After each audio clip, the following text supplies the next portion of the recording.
But Robert's a ghoster. He'll just ghost. It's not ghost. It's just like I won't like. You're not on the top of my mind of someone I bring stuff up to, right? So just you slowly just fade away. Yeah. No, that's a skill you and I both have. We share in common is the ability to literally mentally erase someone, right? Where they no longer cross your path, and it's a very dangerous skill. But and sometimes it's not even on purpose. It's like, right. Damn, guys. Sometimes it's just like if I see you every day, and then like you're on top of my mind. If you're not, like it's hard to like just think outside of my bubble that I'm in. Yeah.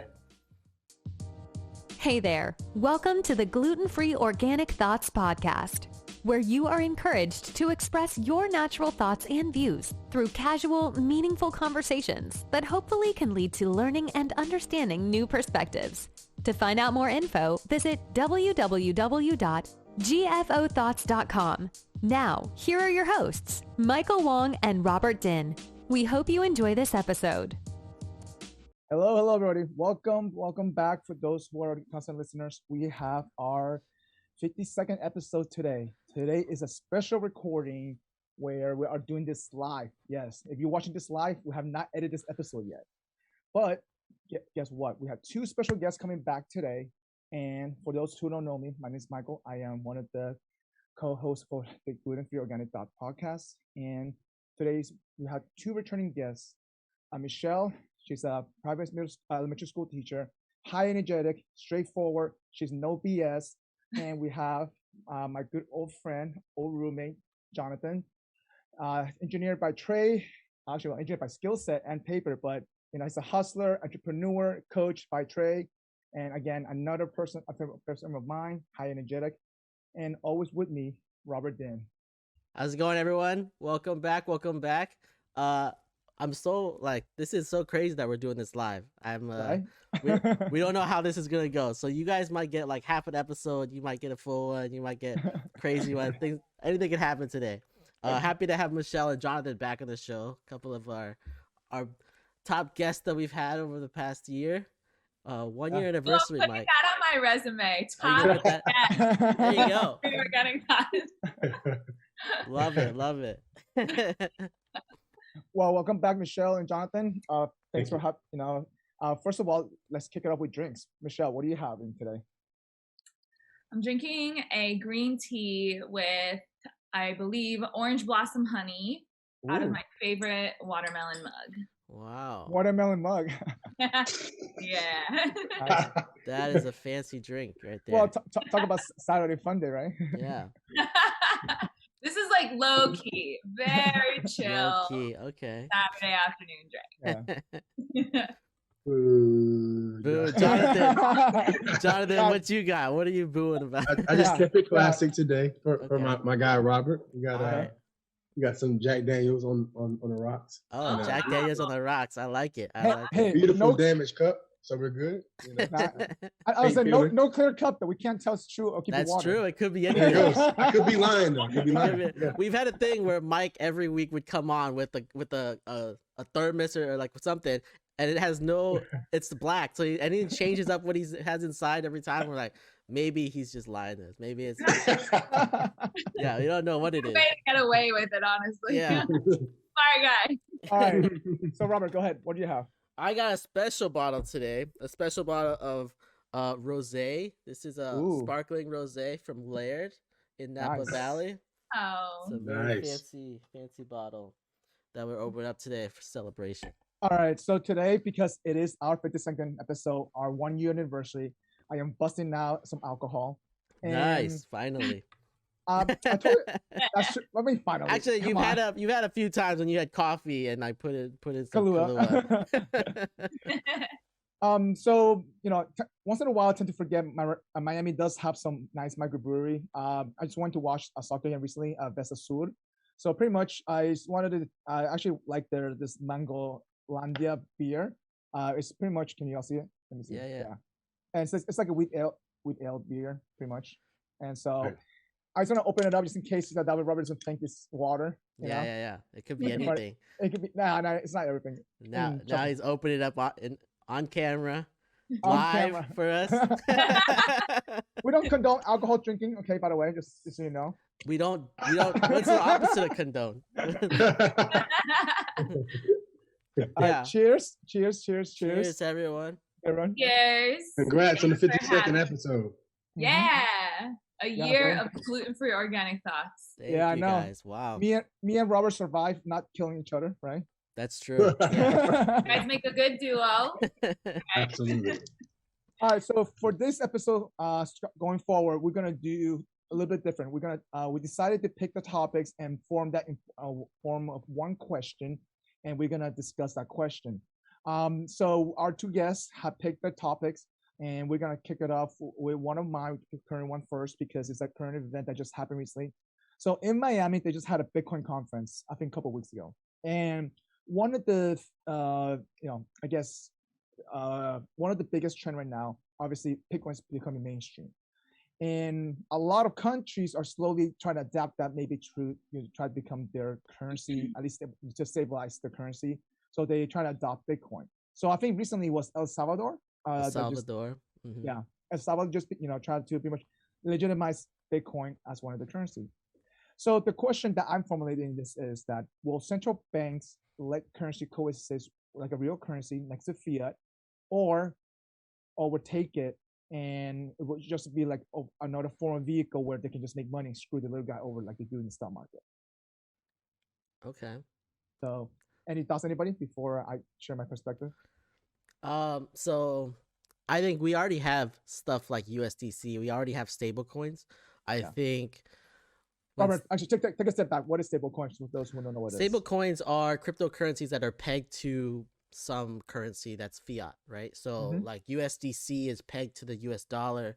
There's also Euro ones and British pound ones, and like every fiat basically has its own like stable currency where it's pegged to that currency. I feel like the central banks they eventually have to gonna just get on board and create some sort of stable currencies to just be on these markets, right? Like I feel like they wouldn't want to miss that opportunity anyways, so they might as well join on board. There's too much money to miss out, you're saying? Yeah. The more adoption that gets on with like cryptocurrencies, I feel like there's no way they're gonna be able to disallow it. I guess it's gonna be really hard to just like ban it the way China's doing or whatever. Well, one of the issues is that a lot of people, one of the issues with the cryptocurrency is that people tend to use it in the black market, right? So it's hard to track, for criminal activities. And a lot of people are talking that because El Salvador is not just a stable country, there's a lot of criminal going on. They think that the reason why they're doing it because the Congress could be corrupt. That's the reason why that's tied to the discussion, right? However, though, it does lift people out in a way because they even announced that they're gonna drop whoever opens a Bitcoin account, they get $30. $30 is a lot for El Salvador. So that's awesome. Into account. Yeah. I know, but so how do you gain the trust of the greater population around Bitcoin and those coins aside from traditional payment options? Because I think there's still some volatility in the marketplace. I've experienced it at least. That's true. And Dogecoin. So how do you gain Dogecoin? You've been trading Dogecoin? Oh my God, Jonathan! More dog coins, yeah. Shameless plug, but it's all good. That's my concern around the trust. So, Jonathan, to answer one of your question, Dogecoin obviously is it's a meme coin. I'm not sure you know what meme coin is, right? It's pretty much someone created a coin just for the hell out of it. That's all it was. Like, there's no utility behind it. And we're surprised that this became so popular where it actually got on main exchanges like Coinbase, and Binance and stuff like that. The thing is, like the meme coins are basically like these meme stocks, right? Like AMC and all these stuff. Like they're just like gaining popularity because they're popular, and then like they're just going up because of that. It's not really, there's no use behind it. There's no backing to it, right? Yep. So the Dogecoins are a little suspect, but also like Bitcoin has had 50% spikes either way, like on any day. So it's not like cryptocurrency right now is the most stable thing, but like I'm saying, like stable coins have been stable the whole time. They're one, pegged to one the on one. dollar. They're Yep. 1-to-1. One USDC is one US dollar. Yeah. So there's no So there's no Jonathan, volatility there. the way that I would see this transitioning is that in order to get popularity is that does your saving account give you more than 1% return from having your cash in there, right? It doesn't, not even 0.1%.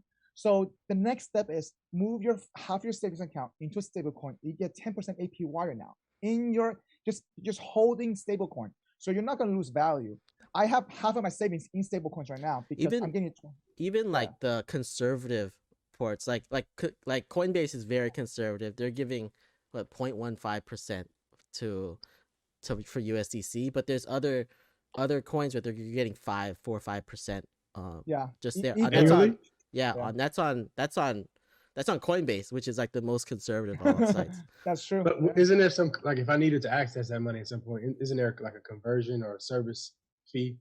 No, see, that's it. So converting it back, right? Converting it back, there is a small fee, isn't it? There is a small fee for USDC. There's no like USDC on Coinbase is basically cash fee, basically fiat. So going from USD to USDC is free, but going from USDC or USD to any other cryptocurrency has a small fee on there. Yep. Gotcha. Yeah. I feel like I have to take a step back and listen during this topic because my financial literacy is not great. Like vulnerable moment right now. Like I'm like trying to understand like all the coins and like non-fungible tokens too much. and like it's too much. It's a lot, It's a lot. So much. So. Well, Michelle's just all in the Dogecoin because it's on the news. That's what it is. Dogecoin is. I know my memes. There we go. Well, one of the so one of the things is that I was trying to say earlier, like to gain that trust, right? There's this crazy stat out there. Only 6% of the population in the United States only has some kind of cryptocurrency. 6%, which is technically we haven't really hit mainstream yet. If you think about it, right? Like I remember one of my friends was telling me his grandma told him, "Hey, can we buy $1,000 of Dogecoin?" I'm like, the grandma heard about it. I'm like, wow. Yeah. So it's slowly becoming mainstream. Yeah, that's big. Yeah. Because Elon Musk is tweeting about it, so of course all of our grandmas are gonna see it if they're on Twitter. They got their true. Instagram, their Facebook. They're trying to be part of the mix. Grandma on Twitter. Think about this. She's been following Elon on Twitter for sure. You got it. An inclusive place, yeah. And I want to respond to like what you said about like right now like cryptocurrency is associated with like the black market and like like other stuff like that. But like, what did they use before they had cryptocurrency? They used fiat money. They use cash. So it's the same. Like it's just a different. Anywhere that you go with any currency, there's gonna be a way for them to use it, right? I don't know. I found it interesting when there was that like Colonial Pipeline hacking like a month ago that they actually were able to like pay the ransom that was being asked, and they were able to like recover. I think like half of it. So that to me was like pretty interesting, And the great thing about the blockchain is everything is recorded. You might not know who owns the addresses, but everything is recorded on the ledger. It's so you know where all the money is at all times. That's true. It's tracked. It's tracked. If we find out who owns a wallet eventually, you have evidence. Yeah. So, but why do you say eventually? It takes some work, or it takes some work, but it's hard. Yeah. It's hard to find out who owns any of the wallets. Yeah, unless you're in an exchange and it's tied to your name, right? And then that exchange is tied to real information, which most likely not. But that's the only way that, and those are centralized exchanges. That's assuming that they're somehow they're gonna withdraw the money. So is it fair to say the anonymity of the Coinbase process is attractive to people that are trying to like hide net worths and all these different things, hide resources? Not necessarily. It's at the end of the day, it's about the benefits, right? Instant, it's clear, and the best part about it is secure. So secure is a tough word, though. Is from your perspective, or do you feel like the general population feels it's secure? I feel like you cannot hack it. It's very hard to hack that. Yeah, no one's ever hacked Bitcoin. They've hacked companies that are using cryptocurrency. Correct. And that's how they hack it. So I don't know. I haven't heard of any Bitcoin hacks or crypto hacks like that. So Robert, you feel the same level of confidence that Wong has in terms of putting half his savings in Bitcoin? I probably have more than half in crypto. Oh. I also work for a crypto exchange, so there's I'm in the crypto business, so then I'm pretty all in on it. So, so as soon as we like end this, I'm gonna go put half my savings in some. Oh my god, this is not financial advice, guys. This is not financial advice. Not financial advice. We don't want to be liable for any of this. Right? That's true. We're already recording this. It's not a financial advice. Disclaimer now. Oh my god. I saw Michelle's eyes going away from the screen, like she was like, all right, I'm doing tab. it now. All right. So with that being said, though, we are going to start seeing a lot of countries who is not stabilized to probably move to get that legal tender in, that currency, because at the end of the day, a lot of these countries probably has a lot of debt or instability. They have to find some balance to stabilize this. And I think this is a way to do it, to be honest. So there's also like I'm surprised there's not more countries that haven't switched over yet. But eventually it'll happen. And you need one to start, right? To start the ball rolling. Well, it takes infrastructure, it takes knowledge, it takes a lot of scalability behind that, like a lot of prep work probably, and a lot of this country may not have the money to get to that level. So yeah, that's true. So, I'm all in for Acoin. Have you guys heard of Acoin? No. Akon is starting up a city, and it's all gonna have based on cryptocurrency. Yep. And Acoin is the currency. I'm here for puns. Like, give me more punny like coins. I'll take it.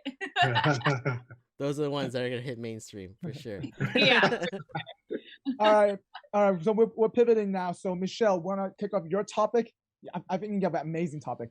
So okay, yeah. So this is funny because like when you reached out to me about like topics, you definitely said like pick a topic that's like passionate to you, and I picked topics that like I care about or that I'm interested in. But like anyway, this definitely is a topic that defines like who I am. So I've been a pescatarian for half my life, like 16 years. I don't really think twice about it anymore. But I'm on like a couple of dating sites now, and like I'll be, swiping, and I'll see people who like will put in their bio, like, if you're a vegan or a vegetarian, like swipe left. And I'm like, oh man, yikes. Well, you are in Miami though. No, you are in Miami. I am in Miami. I get it. Michelle, There's a lot of people love their ham croquetas. I understand. But at the same time, like, I feel like, yes, it's important to like be true to like your cultural roots and whatnot. But like, what is the problem with being a vegetarian or being a vegan? Like, especially if it's not you. Like I just want to understand like why it's viewed at like so negatively by people who are not. Because like part of my identity, like I'm a teacher. Okay, listen, calm down. I'm still on my soapbox, okay? So like I'm a teacher. I teach pre-K, and like one of the topics that we talk about, like we talk about science, we talk about different cultures, and like I love science, and so I focus on the Amazon. And like a lot of what I talk about when I talk about the Amazon is like it's disappearing. And they're like, but why? And I'm like, well, they're turning it into farms. They're moving more like cattle out there. People are eating more meat. And then like that day for lunch, we're serving freaking hamburgers to these little kids. And I'm like, oh my God, So it's definitely like a complicated topic, but I just want to know, what is the problem with being a vegetarian or a vegan for like the bigger picture? All right. Can I start with this? Actually, Jonathan, just talk first. First off though, I think the three guys on here are not vegetarian, right? Yes. Okay. But we're just gonna preface that as like that. No, I'm gonna get a good answer. I really. Hang on. No. So I tried to be a vegetarian for like 7 months. Okay, so I have a little bit of experience with it. My mom does vegetarian food, and so I have no issue being vegetarian. However, though, I've dated a girl who was a vegetarian, and it is tough. I've also dated a vegetarian girl. Because I don't have a hard time with it. So no. It's not the girl. It's me. But the reason why is because I gotta make sure that I pick a place that every day that caters her as well, right? So it is, you know, going out a little bit my way, but at the same time I don't mind it. But when I keep this in mind, this was a couple of years ago, and it's easier in LA because there's more vegetarian options. Okay, where in Miami it's a lot harder to pick places. Okay, and not only that, there's a lot of cross contamination stuff where sometimes people may not like that. And that's one of the issues. There's nothing wrong with that. And actually, believe it or not, I've watched documentaries like The Game Changer and The Fork Over Knife that talks about the benefits of being a vegetarian. Even see athletes doing this. And so there's nothing wrong with it personally. Myself, I don't find it. It's just, for me, it was a little bit of my way, but I don't mind it as an issue, but more like it's always on my mind. Not only that when I cook food for them, right? Same exact concept, right? I got to make sure that we have to cater towards them. So every time I had a potluck, I always have a vegetarian dishes because I know some of my friends are vegetarian. So I have no issue with that. That's so considerate of you. I went to like an end of the year like school gathering in my department, and they completely forgot that I was a vegetarian. So they had like rice mixed in like pulled chicken, and they had I couldn't really eat anything besides the Caesar salad. You know, and then like a week later, the woman who was hosting it at her home texted me and was like, "Oh my God, Michelle!" Like, and she's like, "I forgot you were like a vegetarian." I'm like, "Dude, it's all good. Like, I'm not trying to cause a problem by being a vegetarian. I'm not trying to inconvenience anybody, but like for people to be like actively dating and just be like, oh, you're a vegetarian, I don't even want to talk to you." Like, it's crazy. They're going a whole another level. That means they have some kind of hate behind that.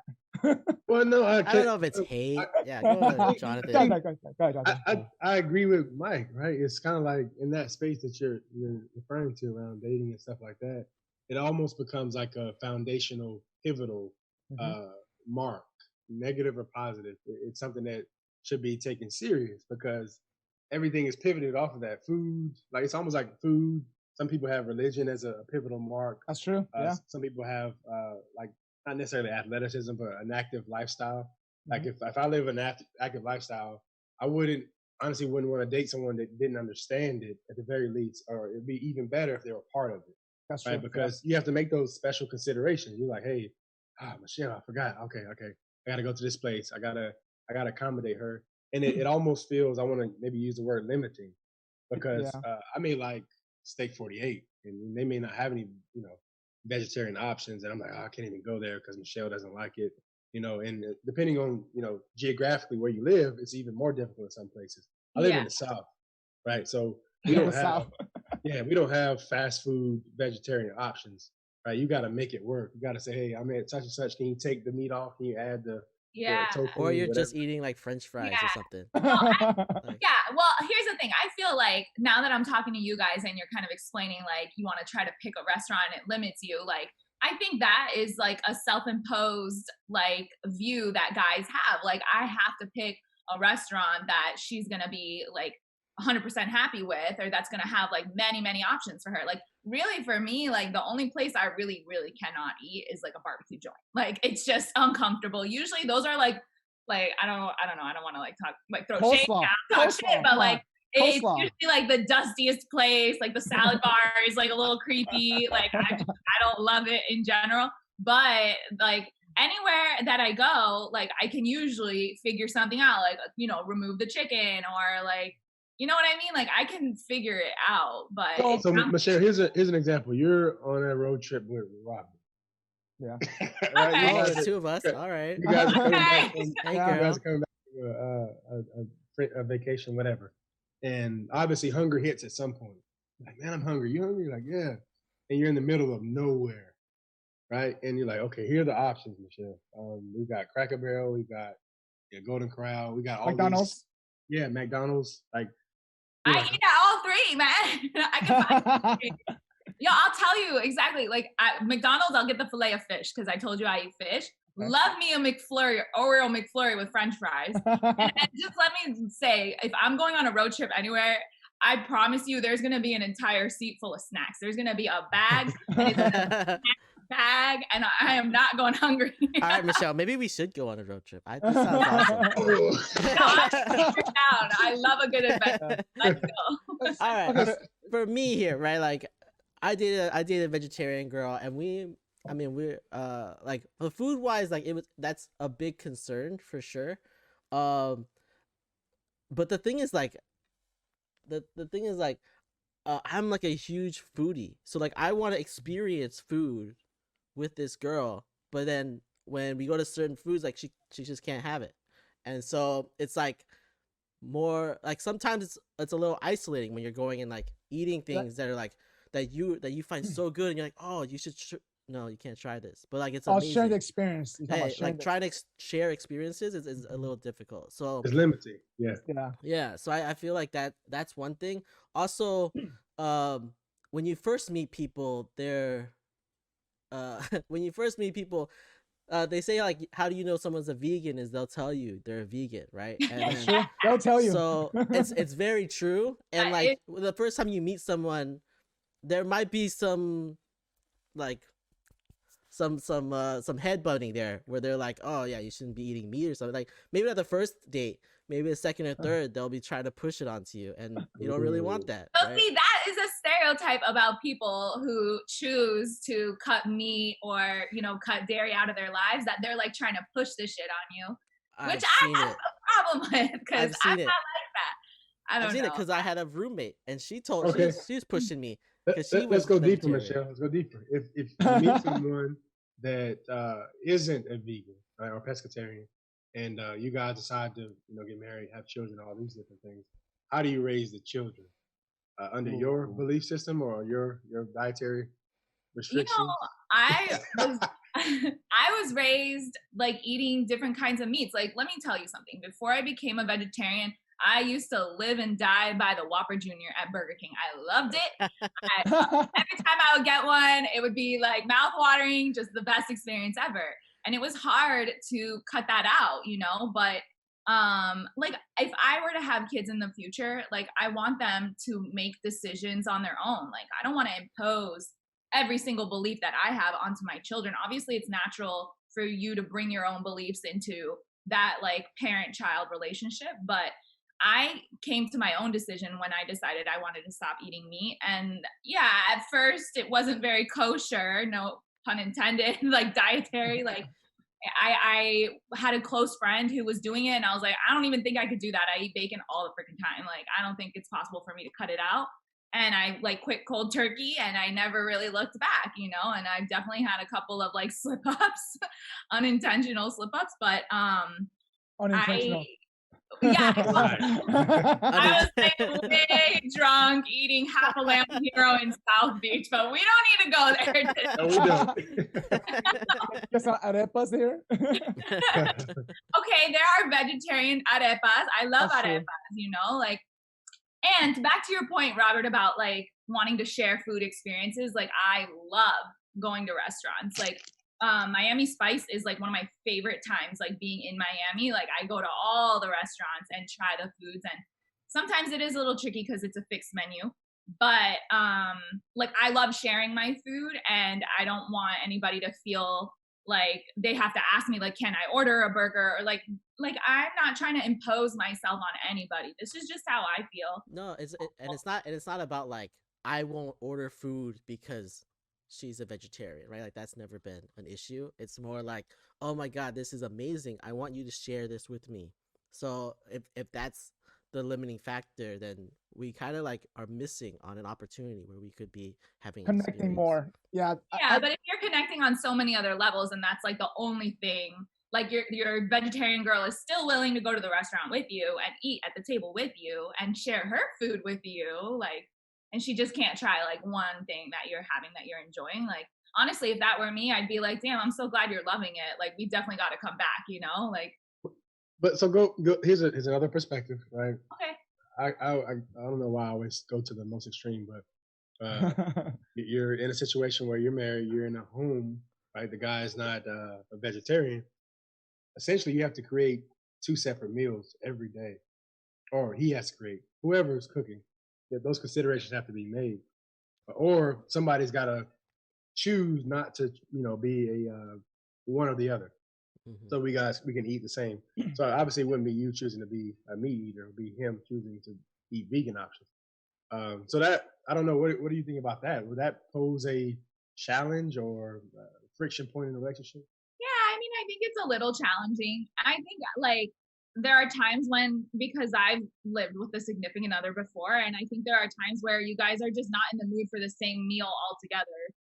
So like there are nights where like I'll be heating up like a pizza and he's like ordering Chipotle. You know what I mean? Like sometimes there's like a total miss in like the taste buds, but like there are also moments where like you just figure out like, okay, like let's have like rice, beans, and like a little salad, and hey, you want some chicken on the side? Like we'll cook up some chicken over here too, or like I feel like there are like adjustments that can be made. And so do you have an issue cooking like meat options?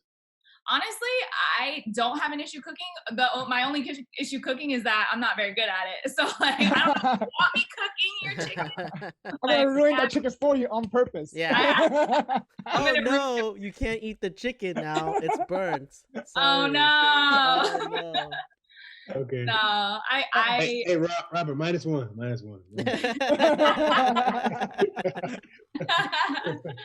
Okay, Michelle, to be honest with you though, keep this in mind though, at least the three guys here, we're a little bit more considerate of what we're trying to, think of, especially if this first day of the, because a lot of people are not even thinking about that term where they're not trying to go out of their way to try to be considerate for others, right?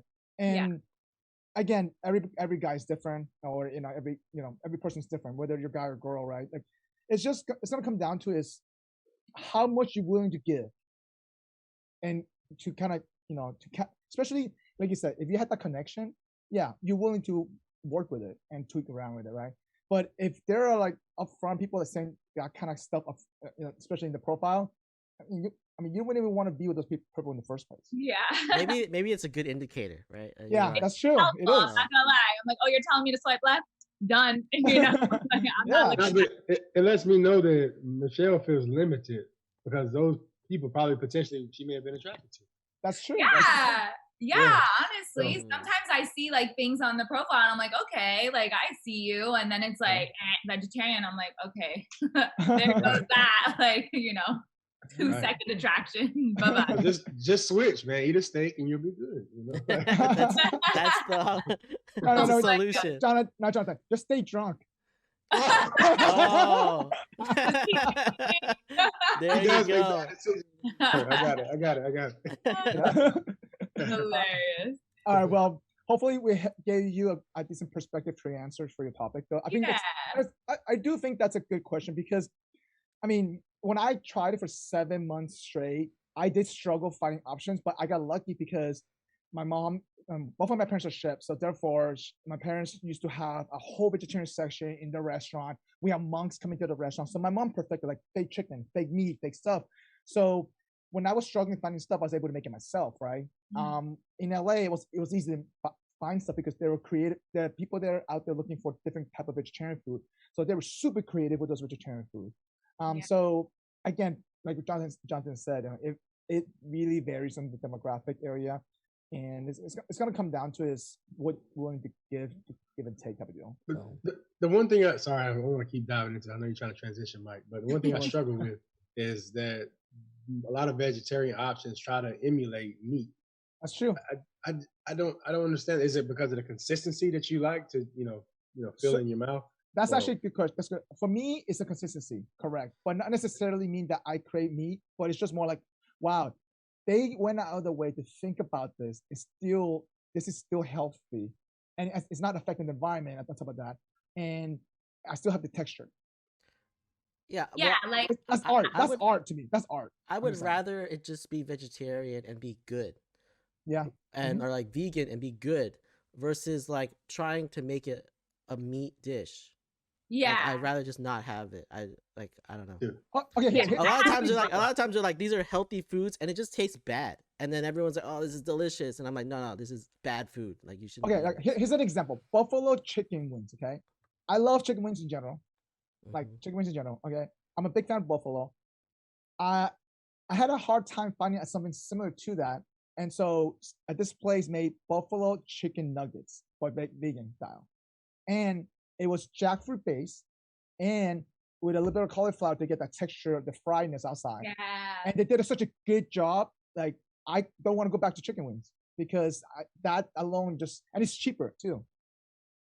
So yeah, I used to kind of have a problem with that. Like, I thought it was weird. Like, why are they pretending to make like chicken? And like, if I want to eat chicken, I could just go eat chicken, you know. That's but true.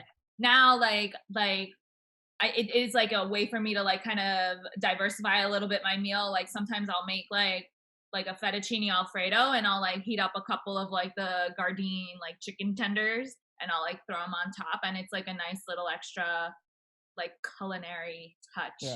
Like I said, I don't really cook that much, so don't judge. I mean, Jonathan, you can only eat rice and beef so much. Okay, let's be honest. So that's my other piece, right? From a dietary place that I'm in, my anatomy is I struggle with maintaining weight, and I desire to be a little heavier. So it'll be a challenge for me to get those calories and the protein intake that I need to sustain a heavier physique. So, bro, you do 2 a day though, so let's not go with that. Let's not go with that. You do 2 a day, bro. Let's not go. I get it. Jonathan works out at 6 a.m. and at 6 p.m. Let me tell you, okay? There's a reason why he's struggling maintaining weight, okay? Crazy. No. Fitness goals over here. If you follow him on IG, listen, let me tell you, I see his IG story at 6 a.m. Oh, I see you, Jonathan, all right? Oh my God. Every day, yeah. No, the pandemic wrecked my fitness routine. Like, let's not do further. You got to be creative. You got to get creative. Yeah, you have to be creative. 100% agree on that part. Yeah. I was literally on like my door, like open the door, and I like kind of right? grab the top because I broke my pull-up bar, so I had to do pull-ups. Oh my God, bro! How did you not rip the door off the hinge? You gotta, hey, slow and steady. Yeah. Believe it or not, those doors can hold 300 pounds. I should Google this up too. Yeah. That's the most random thing to Google. I have to know how much weight a door can hold. Yeah. Sheer stress. Yeah. That's funny. All right, Jonathan. So we're gonna pivot to your topic. I love your topic. So please introduce the topic and what is the question to your topic? Perfect. Let me just scroll up and remember what it was. So you want to do the first one or the second one? The first one, Envious Friends. I like that one a lot. So here we are, guys. We talked about the topic is Envious Friends, right? Yep. I think I'm not gonna say we've, but at least I have experienced that. I venture to say that a lot of people have. Envious, jealous, whatever word you want to use. But the questions are, how do you identify them? What are some of the things you consciously or subconsciously look for regarding these type friends? And can you remain friends with such a person?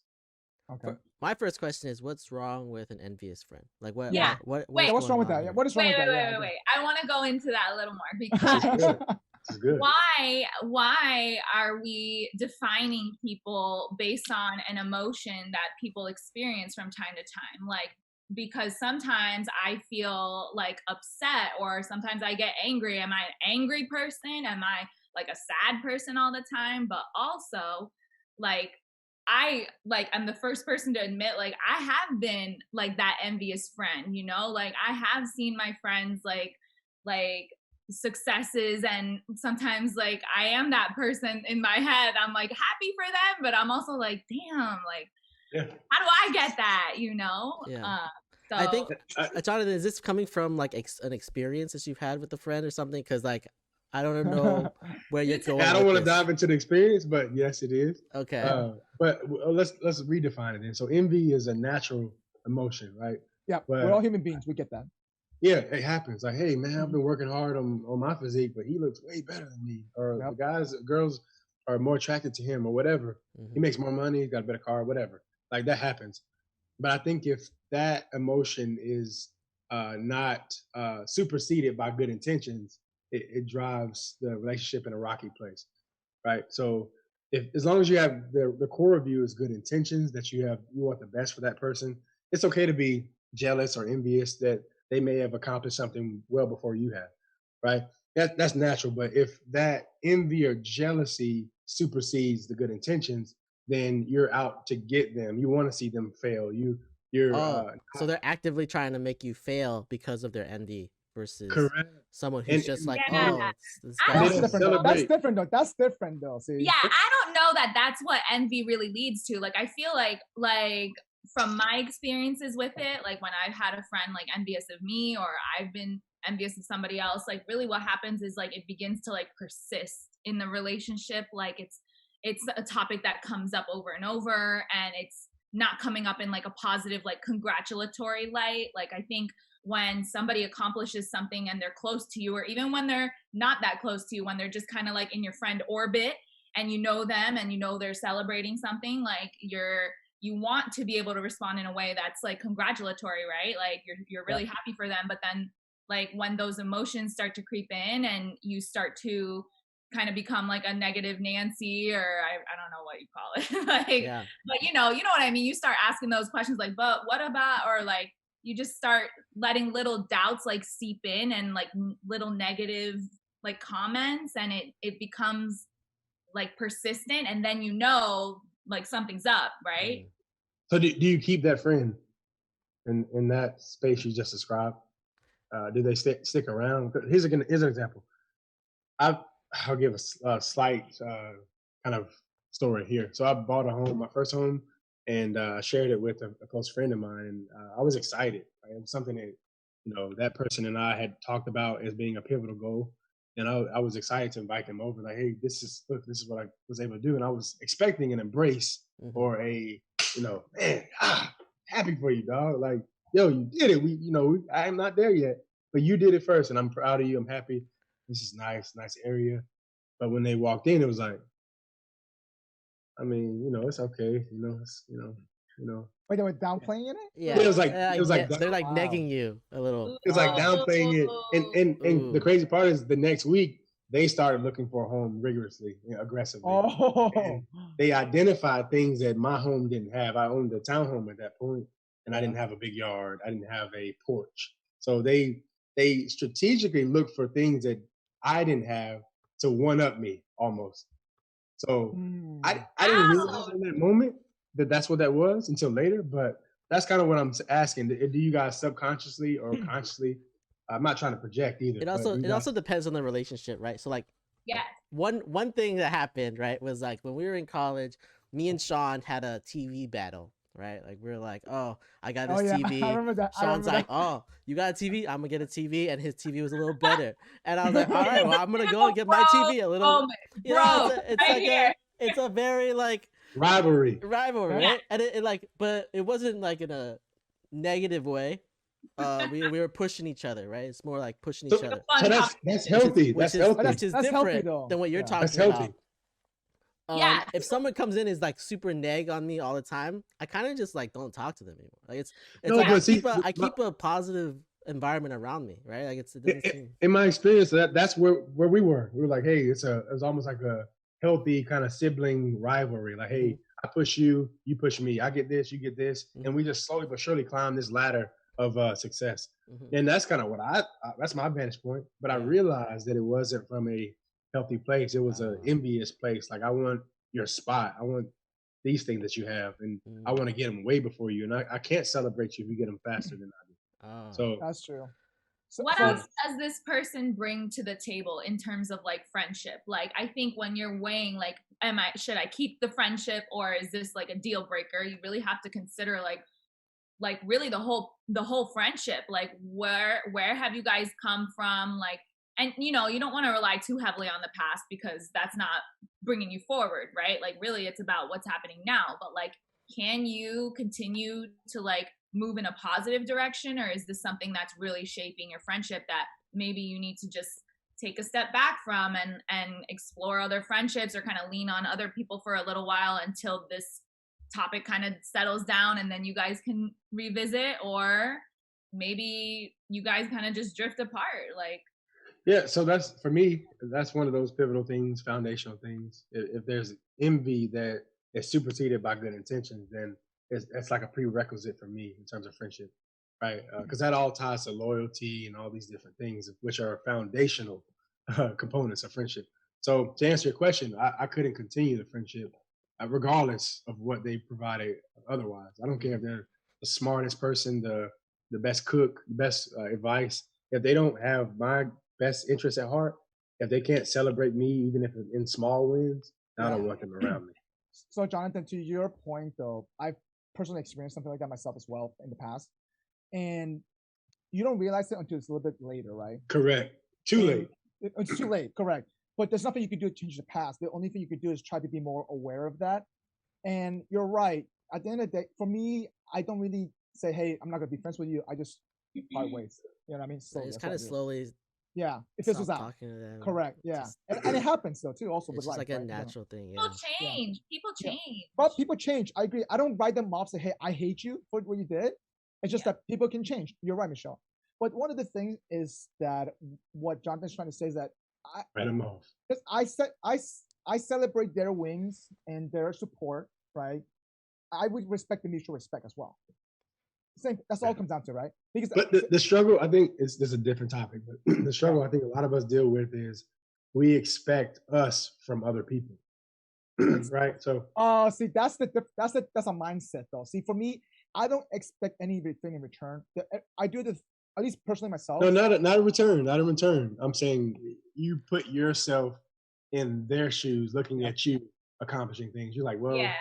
I would have given her flowers. I would have given him a wallet or cologne to support. I see what you're saying. It's how you express care in a friendship. That's true. Like very similar to how you express care in a relationship. Like people having two different love languages.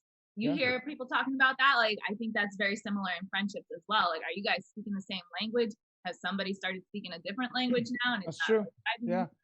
You know? Also, I have a different perspective on how to go about it, because if I have a friend like that, I'd be like super spiteful and like go 1,000 times over what they do. Like harder. I go so much harder. Me too. I get like a bigger house. I get a better car. I'd be like, all right, catch up, bitch. That's what I would say. Here's a story. So I showed this particular person. I said, "Hey, this is the car I want. On my phone." I said, "Hey, I've been saving. I'm not there yet, but this is what I want. I'm gonna get it. And then 6 months roll by, and this person pulls up in the car that I showed them. Oh, dang. Down to the caliper color. Right? God. You can paint the caliper color. Yeah. So for those that aren't aware, that's something that supports the brakes, like a brake system. Yeah. Okay. I didn't want to call anybody out, but I know. Listen, I know a little bit about cars. I didn't think you logged on. Michelle, that was for me. Right now, okay? Like I know. Oh, okay. Michelle, that was for me. Like I don't know what a caliper is. That's what so yeah, it was for Rob. But so Robert, a few months later, I said, okay, that's cool. I bite that little embarrassment, and then I bought the model that was upgraded from that. Hey.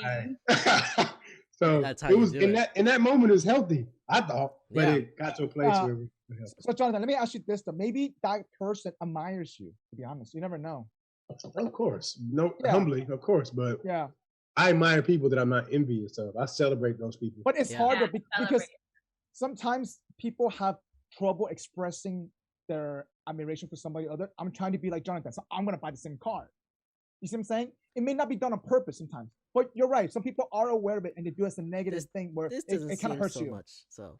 No, I get it. No, I get it. Sometimes people are just trying to show off in a way that, hey, I could be better than that person, right? Yeah. Okay, so here's another example. So I don't know if you're into like shoes and stuff. Say you bought like the Yeezys or whatever. Yeah. Whatever's hot right now. Yep. And you walk into the room and everybody, oh, those are nice, blah, blah. And that person is there. They realize what you're getting, that attention, that clout, whatever.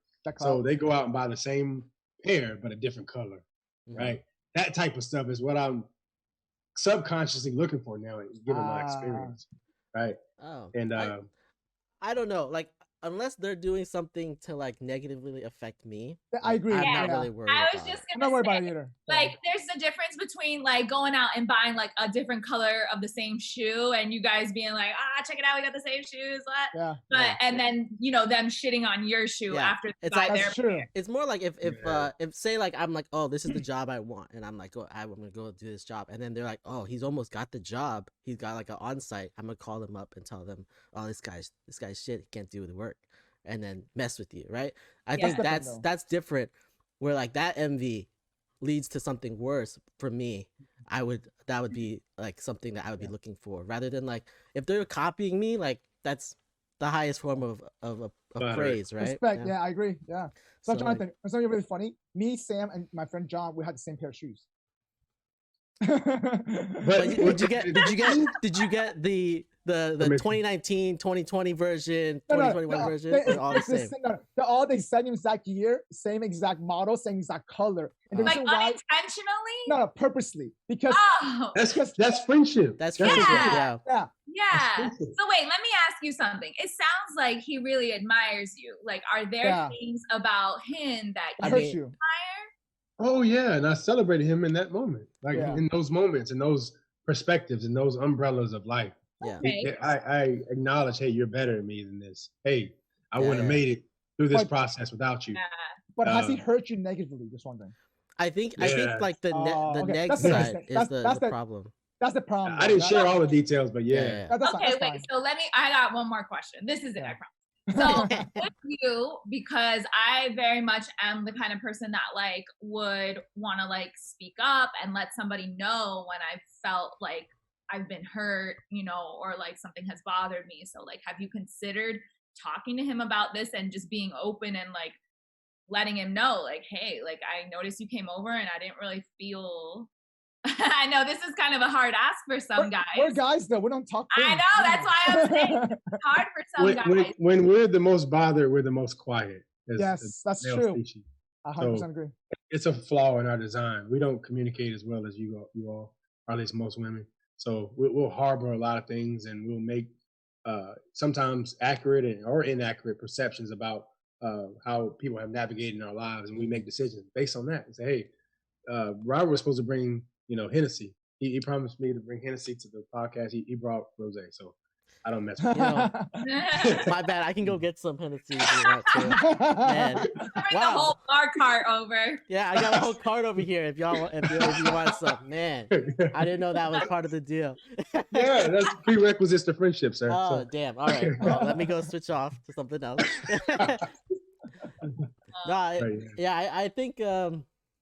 I think I think it has to do with like the whole body of friendship, right? And a lot of the people that if they come over, like if that happened to me where like they came over and they didn't have any good things to say or anything, like I kind of just would like naturally stop talking to them, like slowly, just like I wouldn't bring up any more successes because it's hard to like you bring up successes to be like, oh, we can celebrate together. If they're not celebrating with you, like. I know, but some successes you don't have to bring up. They're visible just in your life. That's true. They are visible, and you will think that they will have the natural best intent for you because you celebrate the success. They will do the same thing for you, but it sounds like they're hurting you negatively, which I very dislike in a sense. And you're right. I think at that point that there is no point of wasting more time to keep that friendship. I value my time a lot more than before, and I tend to do that a lot. You know, I'm more conscious of it, just like you are, Jonathan. I'm more conscious about it too as well. So that's a tough call. It is a tough call though. It is hard. Like I had a really good friend who like our friendship ended up in flames, and this was like about a year ago, and it was not pretty. And to me, it was like such a violation of trust. Like it was so hurtful. It was almost like a breakup, like a bad breakup. So that can be really challenging. That's true though. And I think every case will vary, right? I mean, it sounds like you know what you're doing, Jonathan, with your case, but also at the same time, Michelle, you do have a point though, because I tend to think the good people do change. And so, but if they're not aware what they're doing, or, you know, they're not, or I let them, at least I will let them know, hey, I'm straightforward and say, hey, this is what you're doing. I don't, you know, I don't feel like we're gelling, whatever it is. And then I tend to like back away from it. But if they recognize that and they apologize from that behavior, that's a different story though. Depends on the relationship. I don't really talk to people like that. That's true. Me neither. Like I said, the closer the relationship is, the more I'll talk to them about it. But Robert's a ghoster. He'll just ghost. It's not ghost. It's just like I won't like. You're not on the top of my mind of someone I bring stuff up to, right? So you slowly just fade away. No, that's a skill you and I both have. We share in common is the ability to literally mentally erase someone, right? Where they no longer cross your path, and it's a very dangerous skill. But It's, I and appreciate it. sometimes it's not even on purpose. It's Yeah. Right. Damn, guys. Sometimes, oh, no, We're sometimes cold, it's we're just like cold. if I see you every day, and then like you're on top of my mind. If you're not, like it's hard to like just think outside of my bubble that I'm in. Yeah. Yeah. We're cold hearted sometimes, you guys. That's probably what it is, really. All right. Well, hopefully, Jonathan, we were able to help you out think differently at least a little bit. Yeah. You know, share our view though on that. But all right, pivoting, Robert, kick off your topic. I think you have a different interesting topic. Okay, so I sent the link over to you guys. I'm gonna share the screen here. Mhm. So HBO Max sent out an email like I don't know, like a month ago maybe, and all it said in the email was test to all of their HBO Max subscribers. So I got this email. I didn't think anything of it when it happened, but recently I went like on Twitter, like they have the on Reddit they showed this tweet where like HBO says that this empty test email was a mistake and it was done by an intern. and then like and then like the comments on this was so wholesome where like everybody's just like explaining like, oh, I did this once when I was an intern or like my first job or something. Don't worry, intern, you're gonna be fine. And like everyone was very supportive, and I was like, man, this is such a wholesome thing. And I wanted to get the panel's opinion and like what was something that y'all did in y'all's career, or like maybe not even career wise, where like you messed up really bad, but and like that you would like tell this intern, oh, it's all gonna be work out soon, right? Yeah, you guys want to start, or you want me to start? I have one already. Go ahead, you start. Go ahead. So when I was at like my first job, I was at Merrill Lynch. I worked in like dividend operations. So basically, we paid out all the dividends to all these stockholders that had certain stuff, right? And there was one that was like a Japanese company. I don't even remember the company, but it's like a huge bank, right? And they have hundreds of thousands of dollars going out every time they do any type of dividend, which is like quarterly. But there's a FX rate difference, and JPY to USD is thousands of dollar difference, right? And I flipped the FX rate. So we basically, if it had gone out, it would have paid out like $1 trillion. It made it to like the news, like Bloomberg or whatever had it on the news. And I was like, oh shoot. Luckily our system couldn't handle the numbers to pay out $1 trillion, and it stopped it. Otherwise it would have been really bad. Oh my god. But yeah, so but you know, learning experience. Hopefully your company is has system inefficiencies that don't let them pay out crazy amounts of money to people. Wait, Robert, what did your boss say about that? Just wondering, when you made that mistake, how did he handle that? So we were dealing with Asia Pac. So we were transitioning from Asia Pac over to the US, and so the Asia Pac team found it that night. So that they were checking our stuff. It was still a transition period, so they were still checking all of our stuff.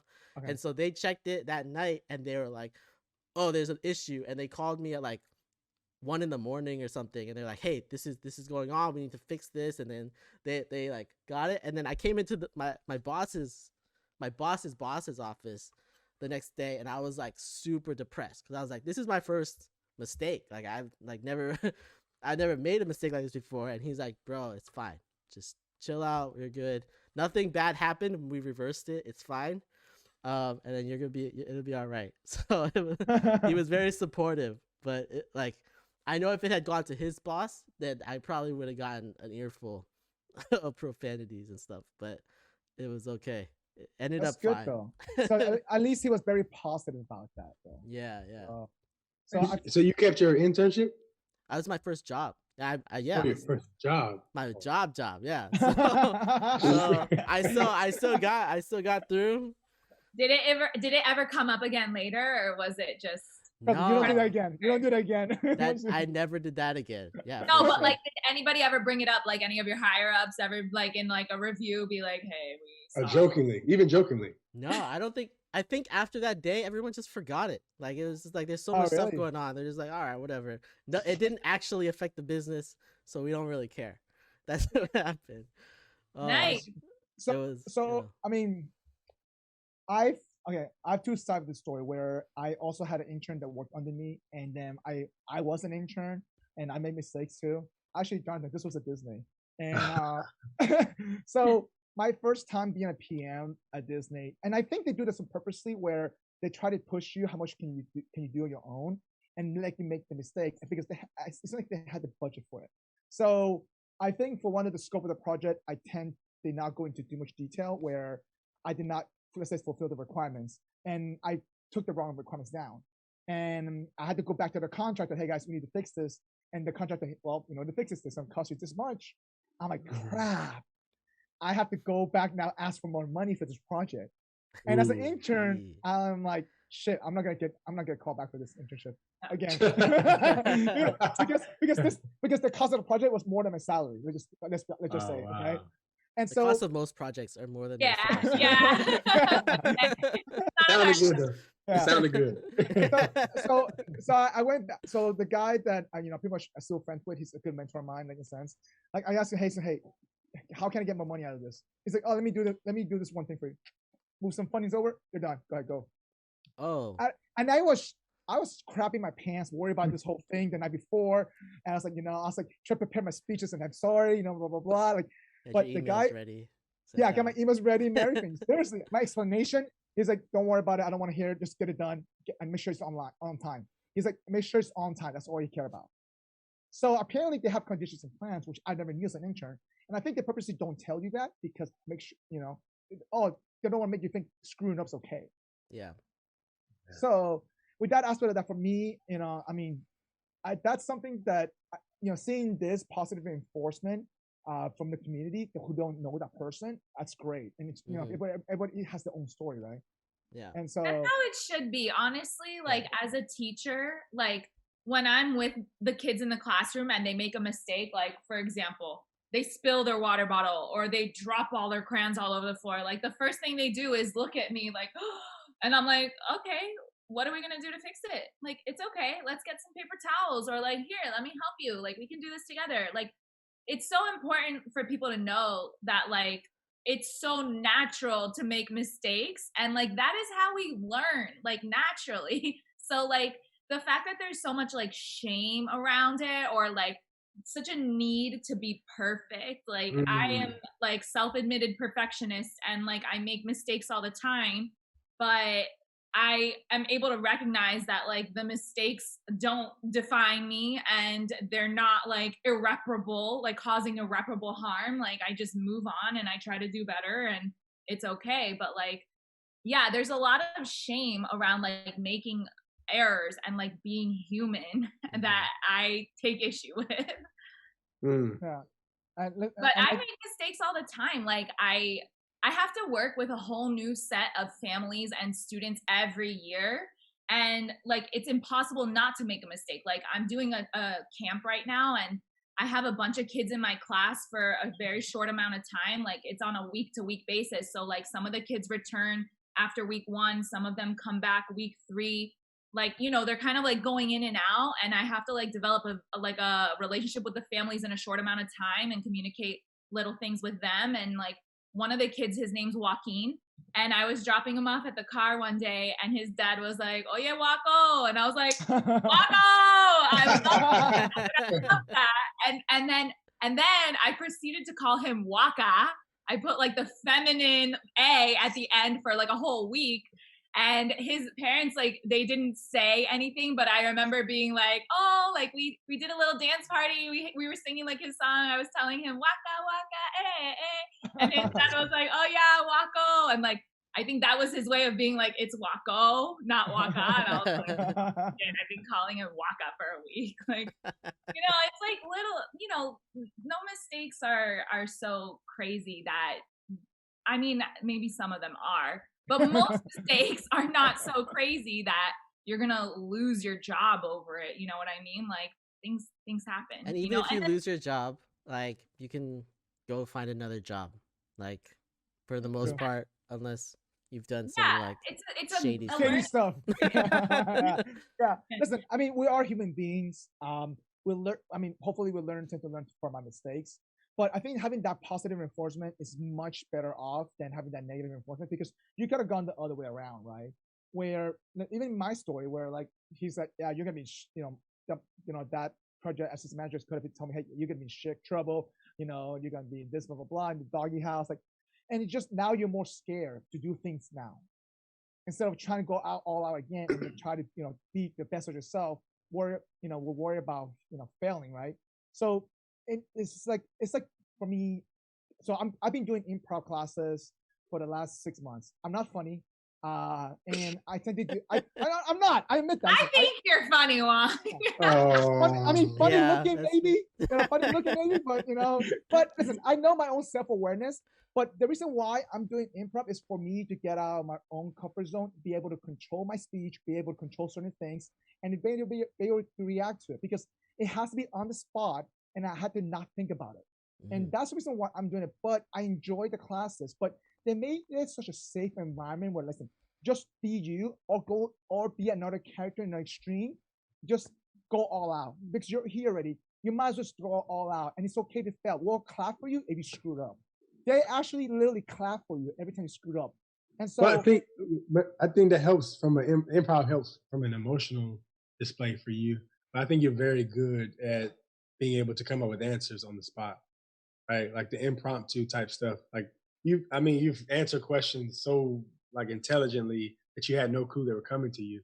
I think that's a skill, but the emotional piece I think is an opportunity where improve on, because you're I'm not gonna say hardened, but you're hard to gauge emotionally how you feel. I have no emotions. I'm Asian, okay? Yeah. So.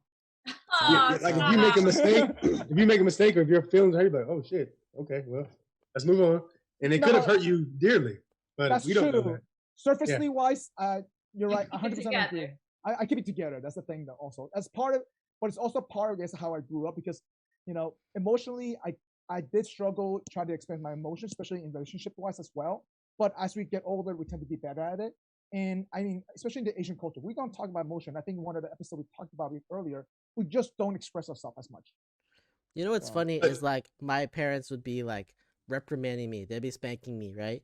And then they're like, if you cry, we're going to spank you more. That's true.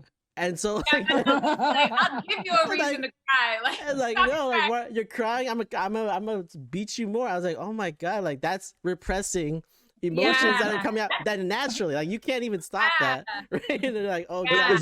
Is that a gender thing though? Was it the same for like a female or? No, I definitely experienced that. Like I naturally am a very like sensitive and like emotional person, and my mom like could not relate. And whenever I would be feeling like a certain way, her response was very like hurt, like not very empathetic, and like I was kind of like shamed for like having emotions. So it affects how you. Are you a dominant in a relationship then? Are you a dominant young lady? I tend to speak out more. Yeah, I guess I can be dominant in a relationship. So you're not as submissive. Is that fair to say? I mean, I'll say I'm like laid back about certain things, but like submissive, I wouldn't necessarily define myself as like submissive. So I think, Jonathan, I think what you're trying to get to is that everybody has different personality on how they grew up in. And not only that, everybody has different EQ. Keep that in mind. Yeah. So I think that matters. That matters a lot. So my EQ evolved as I got gotten more mature, so learning things. And I think also part of it is that right now with improv, I realized, okay, I need to tap into certain emotions in order to get that reaction that I want out of it. And you're right. I don't have the facial expression motion, but now I'm trying to slowly become better at it, because I need to tap that in order to actually deliver. Like one of my current professors, like, hey, be angry, like show me angry. Listen, that's not angry. That's you just pretending to be angry. Like tap into that feeling and be angry. And I'm like, well, I don't get angry very often. I get annoyed.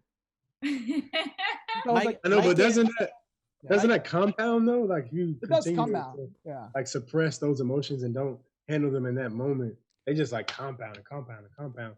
And it'd be bad. Hopefully that happen where there's a pivotal moment in your life and all that stuff just surfaces. Yeah. No, of course. And it has before. And that's why I decided to take the class. No, seriously. Seriously, because that's how I got burned out before, right? And that happens. And that's just why I decided to take improv classes, because I think this helps it, express it. I mean, that's one way to do it. Like, I do therapy, so. That's another way to do it. There we go. I know how to do therapy. Yeah. See, I wish I could do therapy. I just don't have the. I guess I don't trust people that well.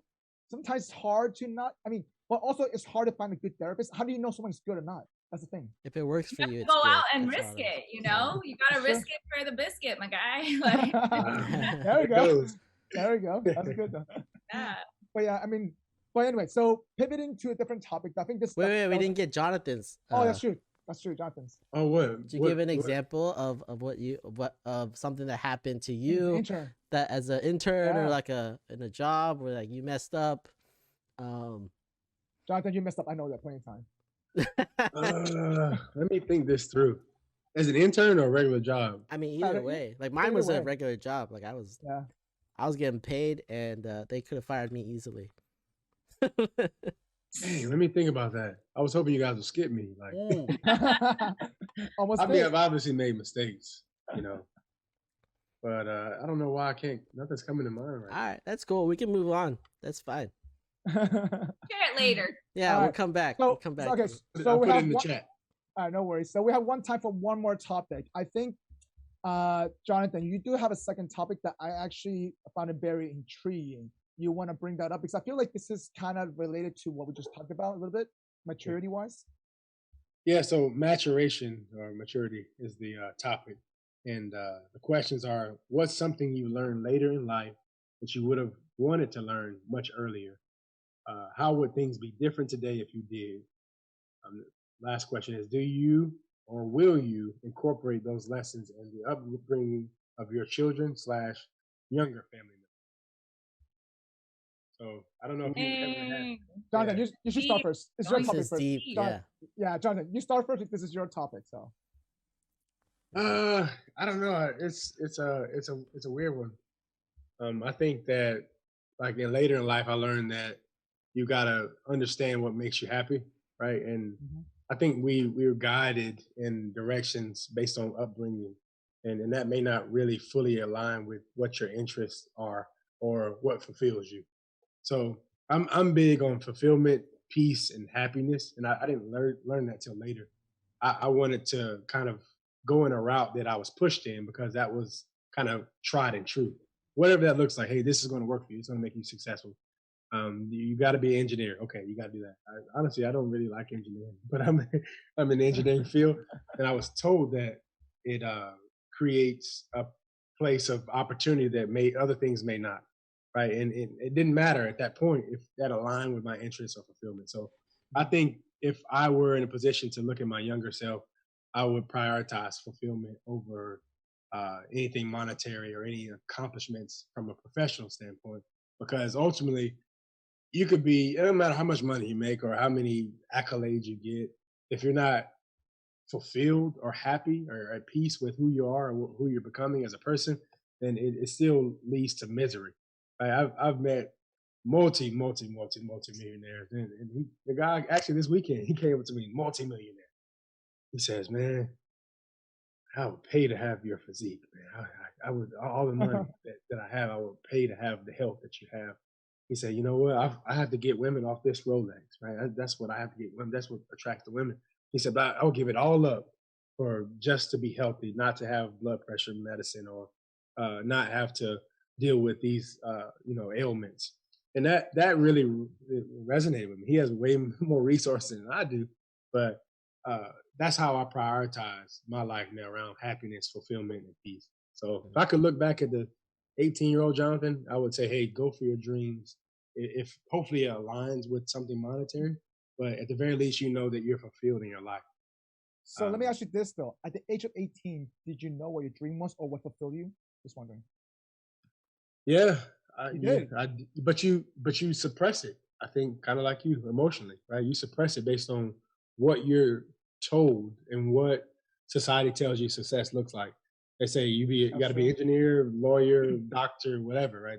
You're the top tier people, and that's not necessarily the case. Like I said, a lot of folks that are in those professions are tied to monetary success sometimes, but they're not fulfilled. They're like, oh man, I got to go to the hospital again. I'm tired of dealing with these patients. I'd rather be a teacher. I'd rather be a daycare assistant or whatever that looks like, right? Because I'm imagining Michelle has at least some form of passion to the upbringing of the next generation, to instill values in them, to see them cry and overcome those emotions and stuff like that, right? That I respect that so much more than the other stuff. But the 18-year-old me was like, I'm not being a teacher. Like, why would I do that? There's no money there. That's it. That's what the perception is for some people. And well, hopefully I'm not offending you, Michelle. Just being honest. No, not at all. Well, Jonathan, let me ask you this. So, well, a lot of people tend to make their success monetary first, and then they can find out whatever they want later on because they have the money to do that, right? And you're right. So people, once they go through that route, they thought money make them happy, but it didn't. But once they had the money, they had the time and the freedom to find that later on. And so I think that's where parenting comes in. Yeah. That you set your children up for success so that they don't have to make monetary benefits their priority. Right? Correct. If I have a nice setup for my children, they can say, hey, I got a few dollars in the bank. I could become an artist. I could really pursue the music industry. And a lot of times, we've mentioned or we've heard in recent past around the term starving artist, right? That may be the case for that person, your child, initially. But like, hey, my dad set me up, but at least I know this is what I really care about. I really care about sculptures. And that may not lead to monetary things initially, but it could be something they build upon. So I think that's where it comes, right? If you're not setting your children up for that fulfillment, then the cycle continues of looking for the monetary foundation first, and it doesn't lead to happiness. So let me pivot this to my answer to the question, and I'll pivot to Michelle, because I feel like you might have a good answer for this as well, in a sense, because it's not your career is different from my career. So for me, I was more worried about, because I'm first generation graduate, going to college, high school, and everything. My parents migrated for 2 different countries. So I wanted to make sure that I did not disappoint them by picking a crappy career that they think I went to college just because whatever it was. So that was in the back of my mind. But you're right. I didn't put my own happiness in a sense of success in the beginning when I was younger. You couldn't. I couldn't, right? But my parents were a little bit positive about it. We're like, hey, just do whatever you want to do in a sense, but make sure you're successful at it. So they did push me to that route. But deep down in my mind, though, because my parents, like, when they give me compliments, they compare it to somebody else's. And they're technically not compliments. They're just comparing to somebody else's. Okay? That's exactly what happens.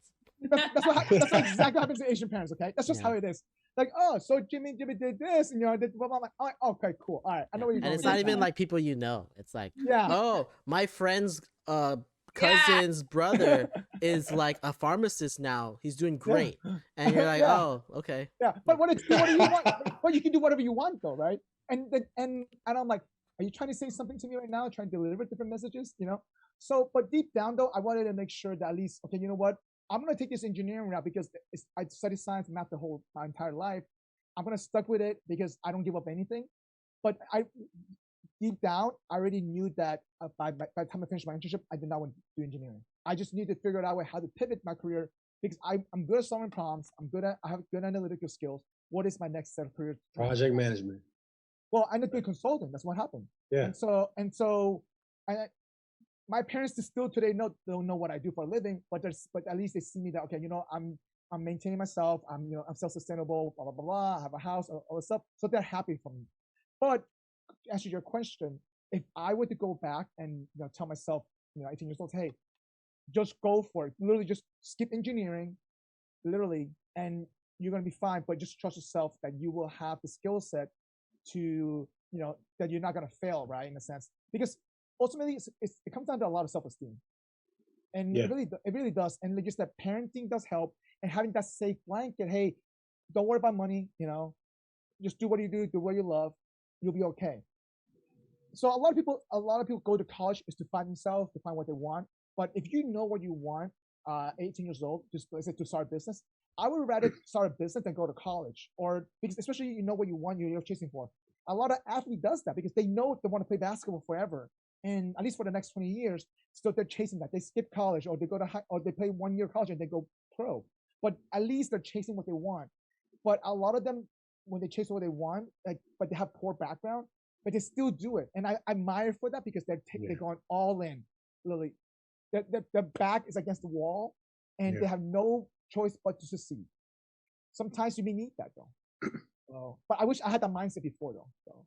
Yeah, but society is just so weird. Like, correct, society is just so weird because at the end of the day, what I consider successful back then is different now. Because when I was going to college, I was looking at a lot of people. Oh wow, this guy got an amazing corporate job, got a car, got a family, got a big giant house, and all the stuff like that. But then now I realized, actually, 7 years ago, I realized, what, I feel like time is finite. So I'd rather get my time back to do whatever I want, but you need money to do that in a sense. Yeah. So, and it kind of goes hand in hand, but I realize my own time is more valuable. So now every year that goes by, I value that a lot more and a lot more.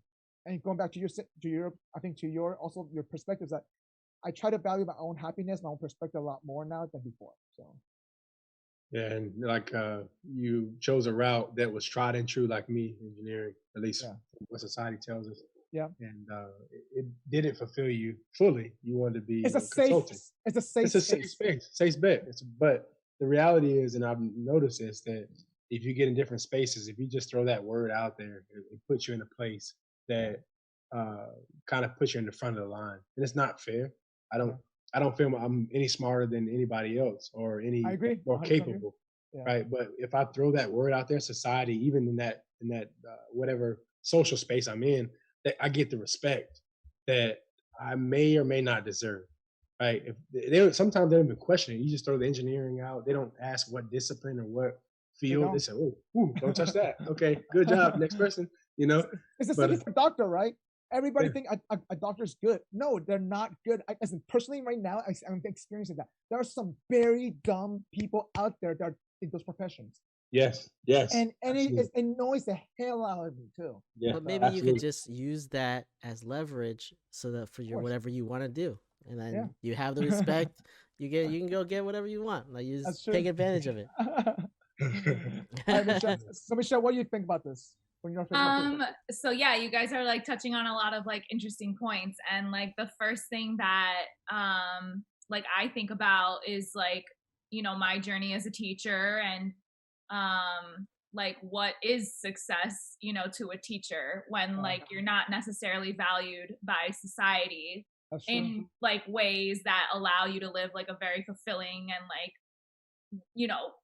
like a you're not compensated fairly, like to put it bluntly, and so like there's a lot of like definitions of success like culturally and socially that I don't really align myself with anymore, and that took me a long time to accepting that I wasn't going to be able to be that person that was going to be able to go like to Yacht Week 1 year and like Dubai to the next year, like not trying to throw any shade, but like I can't finance that for myself, like I can't. And there are people who can, and that's great, like I have to be content with like a different type of happiness. And I really like I grew up in a household like raised by a very strong single mom who emphasized like always being independent and like always being able to provide for myself. So like I've reached a point where I can do that like comfortably. I'm working at a school that I absolutely love and am committed to, and I'm very grateful for that. But success doesn't have to look the same for everybody. And like especially like being a teacher, there's so many women who get engaged at like 30 and start popping kids in their 30s. And like, I feel like I'm not necessarily meeting that timeline. And like, I'm okay with that. Like, I don't have to, have kids. Like, I'm very open to like maybe not having kids or adopting kids, like I'm very open to like my life and what it might look like. And I try not to have expectations of myself, especially when they align to like people around me and like the things that they're experiencing, because it might not look the same for me, and like that's okay, and like I guess it took me a long time to be able to accept that I'm different from a lot of the people, like I very much believe like your network is your net worth. Like I try to associate with people who like bring me up and that means not always being around other teachers. Like, and I love my teacher friends, like, don't get me wrong, but I have other friends too, and it's just different, and I'm okay with that. Like, I have like more faith, I guess, in like the universe and the like that I'm gonna be okay. But let me just interject if I could, Mike. Right. And it hopefully gives you some sense of satisfaction, Michelle. Like when I remember graduating from college and my mom said, hey, I want you to write down 5 people that had the most impact in your life or things you were able to accomplish. And 2 or 3 of those folks were elementary school teachers, right? Right. The engagement that the investment that they gave to me was so impactful, even as a 22-year-old, a young man. I remember that, right? So I remember Miss Liuza. I remember Miss Duvall.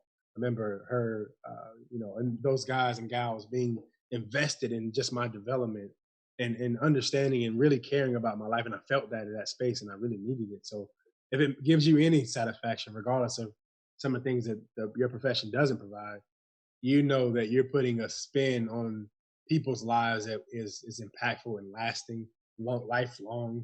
They'll tell their children about you. You may not see You don't see it now. Yeah. You don't see it now. You don't see the benefits now, but those little kindergarten, first grade, elementary school age folks are going to remember you forever. And they're going to say, when they take their kids to school, I remember, Miss Michelle, but she was so cool. She did the same thing to me. We painted the same thing. Yeah. Wow. Yeah. And it's a beautiful thing. I respect it wholeheartedly. Thank you. Yeah.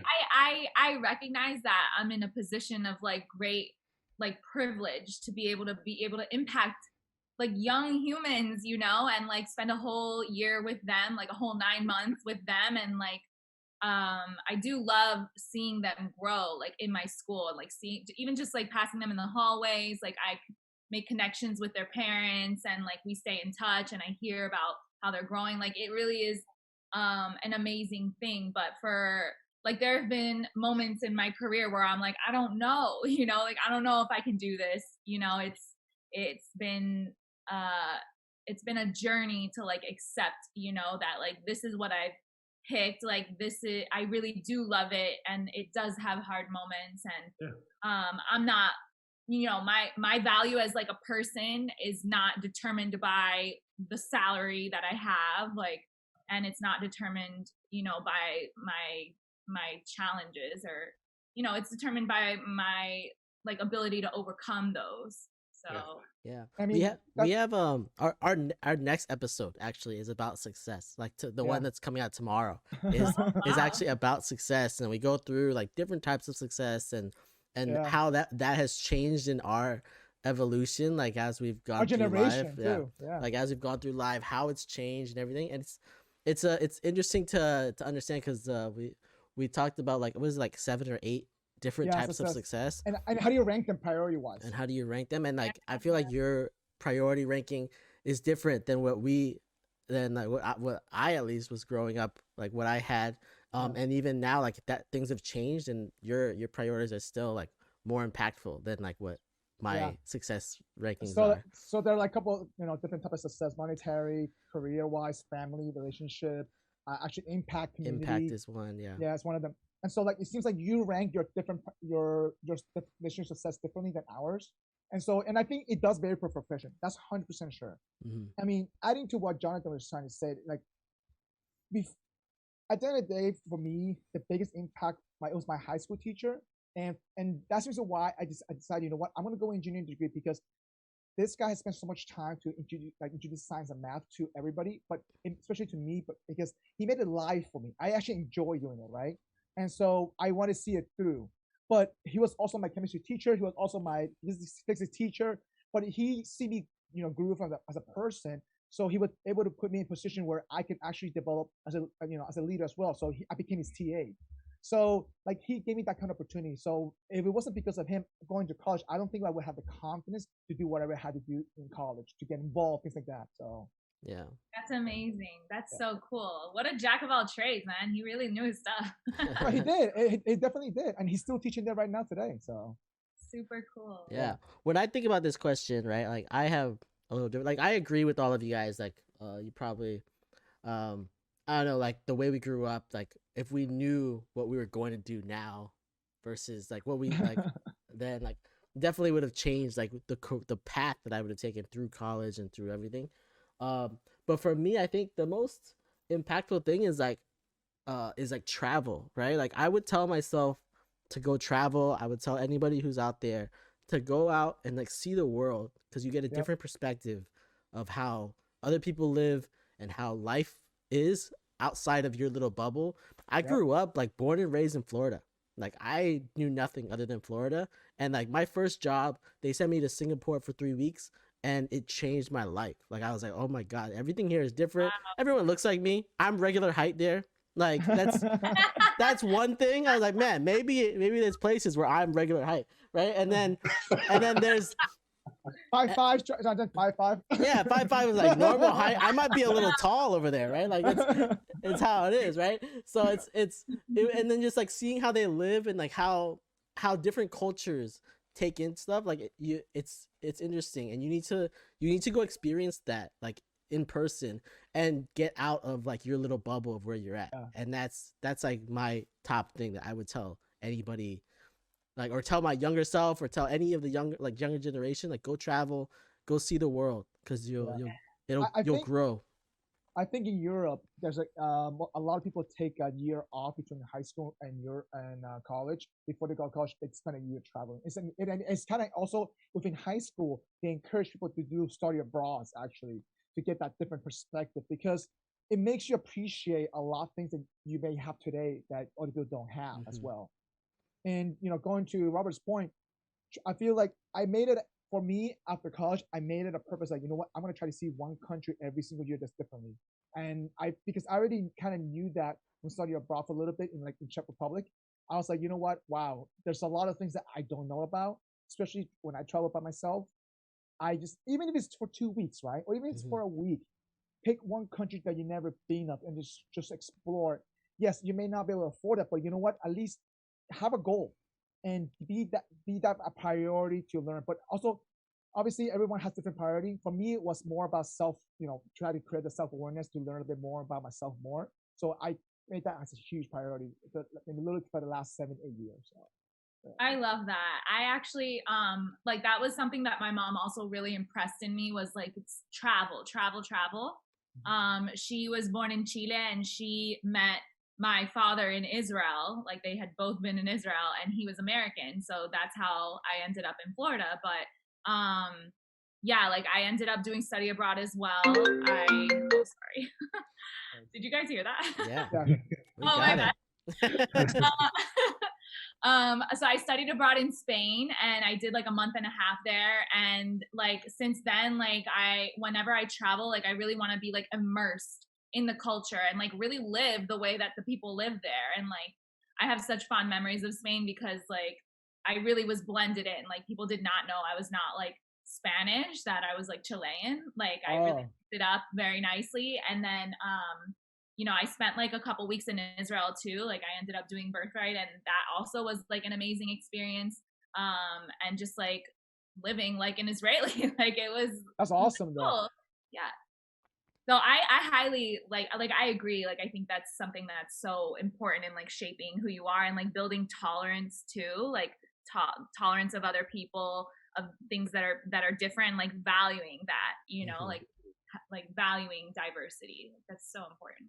Yeah, growing up I didn't have that. Like my parents, like my parents, we went on the same trip to DC like every year for like a long time. Like the same trip. We had friends there, and my dad was like, all right, let's go there. And like after my parents got divorced, my mom started traveling around more. She's like, oh my god, there's so much just even in Florida that we never went to because we didn't want to get outside of our bubble. Like, and so so like it was a like different experience that I had to learn myself, like just through life. Yeah. We tend to literally live in a bubble because it's easy and it's comfortable, to be honest with you. And and it's, I mean, and sometimes, I mean, it's done by choice, but other people sometimes they're afraid of change, and that's probably, as how, like you said, Jonathan, as how they grew up, right? like there's one thing that I want to incorporate to my kids, later on down the line is that I want to encourage them to travel because I feel like they're gonna learn a lot about themselves more than that we can teach them. Mm-hmm. For sure. And there's some things that they have to learn on their own. Yeah, it can't really be taught like in a classroom or like through a conversation. Yeah. You just have to like go and experience it on your own. And people see that experience. Yeah. It's amazing. All right. So we're gonna wrap this episode up with our extra energy session, funny session. So we're gonna kick it off. I'm gonna kick it off with mine quickly because mine's very quick, and then we'll kick it up to Michelle and Jonathan and Robert. Okay. So with mine, it's a little, funny little images, and some of you may have seen it on Reddit, but just in case you haven't, this was an image that I saw on Reddit, and I've seen it multiple times throughout COVID. And it still keep popping up nowadays. So I want to bring this back because I'm like, after a year of COVID, how do people keep making this mistake? Oh God. So check this out. So click on this Reddit post. And for those who are listening on Apple Podcasts or Google Podcasts, it's an image of a bottle. Okay, the title says "Mistakes Were Made," and it's a giant bottle next to the soda machine. It says "Instant Hand Sanitizer Gel." And someone had to label this not ranch with a little face on it. And I'm like, wow, people still making this kind of mistake after a year of COVID. How do you know this wasn't like at the beginning of COVID or I don't know? Even at the beginning, I would not have done this. But I mean, this was posted 16 hours ago. I will hope they don't wait a year to post this video, to post this image. I mean, my God. Maybe they had to do it like when the COVID started, and they never changed the bottle. My question is actually, how many people made this mistake for them to put this label on? The comment, Hidden Valley Ranch. No, I love Reddit because like the posts can be really good, but the comments are always where the wins are at. That's always where the lols are. Forbidden ranch. Anyway, I'm just saying, it's been a year of COVID. I'm like, how can you still making that mistake? That's all. But yeah. Somebody says, where would they have a pump of ranch just chilling on the counter? Like, yeah, like I've never seen even like, I don't know many restaurants that have like a huge thing of ranch just for you to like get as much as you want. Actually, Pollo Tropical. You make jugs of ketchup and mustard. Pollo Tropical? Yeah, Pollo Tropical. Oh. The sauces, remember Pollo Tropical? You pump them up. Oh yes. Do you think this is also at Pollo? No, I'm not sure. It's just, but it looks like there's like slushies in the background. Yeah. What could that possibly be? Like a fat Dairy Queen. Tuesday? I know, right? You have slushies and you have ranch. Like, where are you putting the ranch on? A gas station. It has to be a gas station. Oh, that should be a gas station. It's gotta be a gas station. Imagine the clientele. Like, it's gotta be a gas station in like the middle of nowhere. That's true.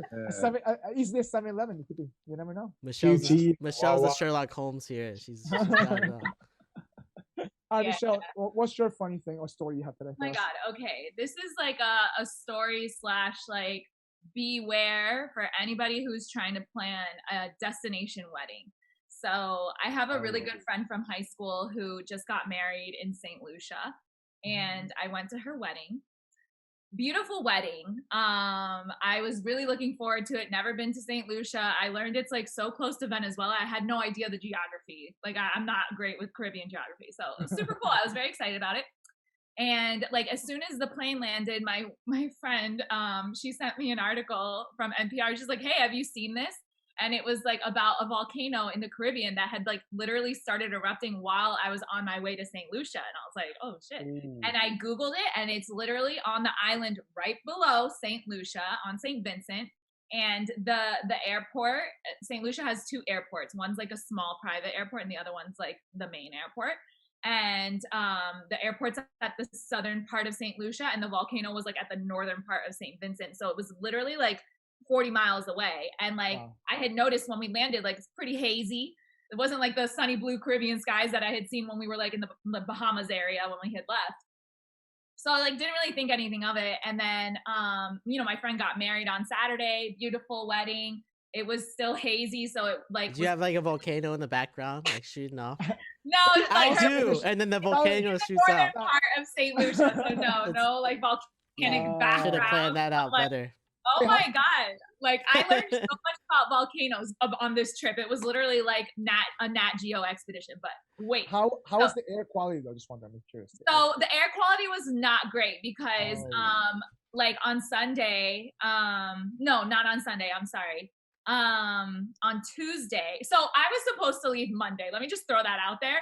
Everybody's flights were getting canceled. Like pretty much everybody from the wedding was leaving Monday. A couple people leaving on Sunday, and on Sunday the flights got canceled because of the air quality. And so I was like, oh, sucks to suck. Like I booked my flight Monday, so I'll be out of here. And then Monday, like I woke up really early because I was playing hooky at work, and I had to like call out and say like I'm sick.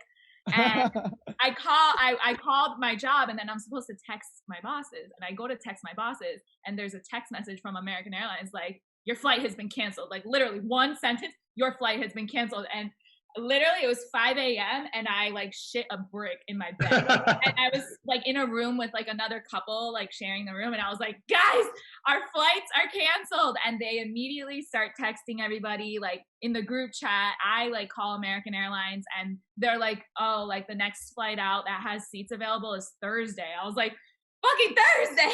Wow. My job doesn't even know I'm here. So I ended up staying there. So my friend was able to we went through this whole mission of trying to charter a private plane. And like we have a friend who works in the business, and he found us a plane with 14 seats for $46,000. And we were able to rally 12 people. We did the math. It was like $3,200 per person. And we were able to get 12 people to commit to pay that. But we were two people short. So like long story short, my friend works for a guy who travels privately, and he was like, I can't have you stuck in St. Lucia until Friday. Like I'm going to get a plane over there. And so we were able to get a flight out to Puerto Rico, and then from Puerto Rico to Miami. But like I literally got the craziest footage. Like once this little plane was up in the air, like you could literally see the ash like in the atmosphere. It goes from like blue skies with the clouds to like a blanket of gray. And then like my buddy in the front seat of the plane was like, what's that little like cloud back there? And we all looked out, and literally the volcano is fucking erupting like while we're flying away from St. Louis, like, watching awesome. the shit grow. Wow. Like, that is so awesome. It was unreal. And on Monday, by the way, like when all this shit storm was happening, it was raining like all day long. The resort was outdoors, so like we were definitely concerned about air quality. And like the morning that I left, Tuesday morning, I took a video because the pool like was covered in ash. The bottom of the pool had a layer of ash, and people had like, there was a little shallow part, and people had like written their names in the ash. Like, oh, that's crazy. It was like the weirdest thing. I was like, I don't think I will ever be able to travel to the Caribbean without looking up like seismic activity, like without looking up the like volcanoes. Dude, wow. The volcano had not erupted in 42 years. 42 years. And it erupted the weekend I fucking went to my friend's wedding. By the way, Michelle, keep this in mind. It's very rare to see a volcano erupting. So you I know. I'm saying you hit the jackpot. That's all I'm saying. Yeah, it was unbelievable. A crazy, like literally trip of a lifetime. But I swear to you, like, you know, people are like, man, like stuck in paradise. No. Like it was fucking awful. Like I was sweating the whole time. You were scared for your life, you know? I was just like, get me out of here. I have a job. Like I'm gonna lose my damn job. That's crazy. A funny thing is that like for me, like when I was moving to LA, I was watching Sandra fall in the movie on the plane. I'm like, oh crap, why am I going to California? You know, I'm watching this movie, and then literally 2 months later, 4th of July, I experienced back-to-back earthquake, and I was like, oh crap. Did you like punch the earth to like make it stop like the Rock did in San Diego? Like the Hulk? Actually, I watched San Andreas. I know what to do, guys.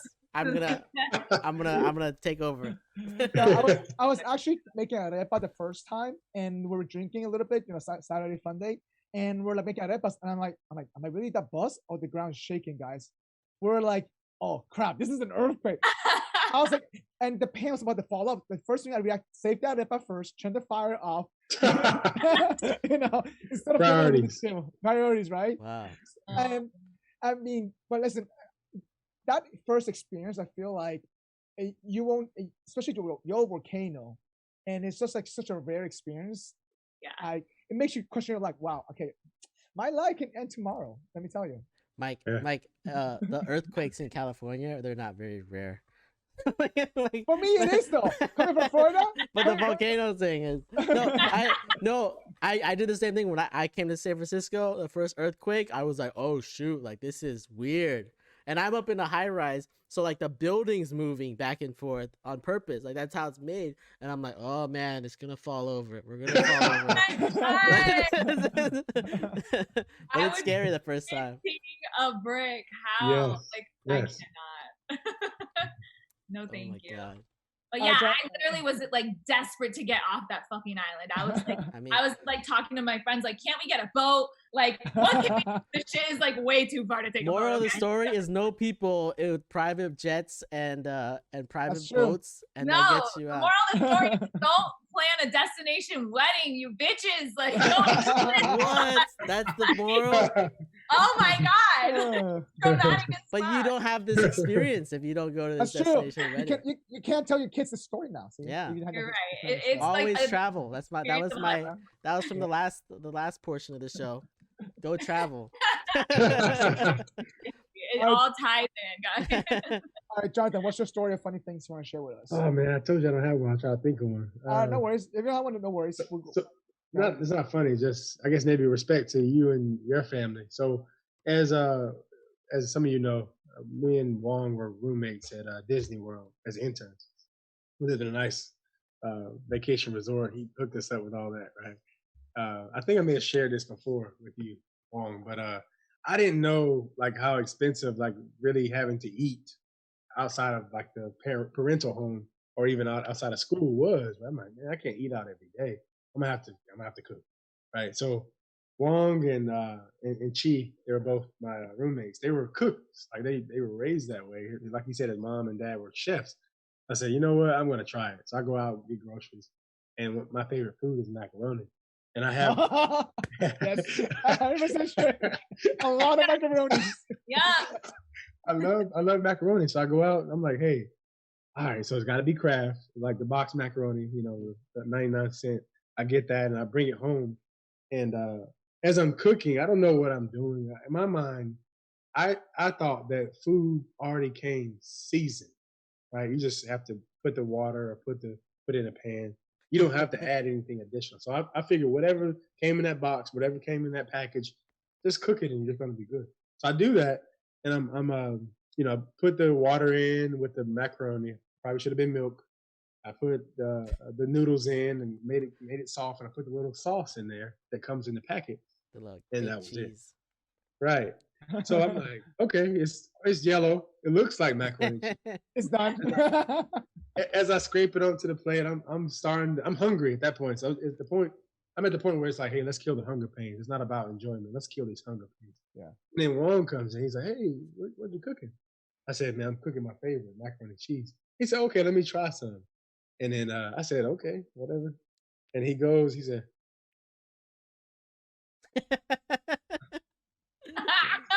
he's like, okay, not bad, not bad. He just walks off. But he was so disappointed. So he introduced me. He said, hey, look, I have a whole cabinet of seasonings right here. And in that moment, I knew food didn't come already good. You have to put extra stuff on it. So thank you. You and your bringing Wong to get me back to my chef's. But okay, so Jonathan, though, you improved throughout your internship. You start making chicken, seasoning your food. Let me tell you, he improved in those 3 months. Yeah. dramatically. Okay. Wow. It's a jackpot in terms of learning how to cook and seasoning your Yes. food, living with Wong for sure. Yeah, Oh, living yeah. with Wong, that'll help. Actually, I live with Wong. I didn't learn how to cook at all. But Wong also wasn't around most of the time when we lived together. He was a consultant, Traveling. so he's traveling all the time. Oh, Right? That's you true, missed yeah. it. You Yeah. missed the Wong experience. All right, Robert. What's your topic? Oh, funny fact for you? My funny thing is, I went into so yesterday, like California officially opened up after like they're officially open. Everything's good now. So I went into the office for the first time yesterday, and we talked about this with someone else on the podcast about like how interactions are gonna be awkward, but it is really awkward seeing people for the first time in like a With mask or year no and a mask? half.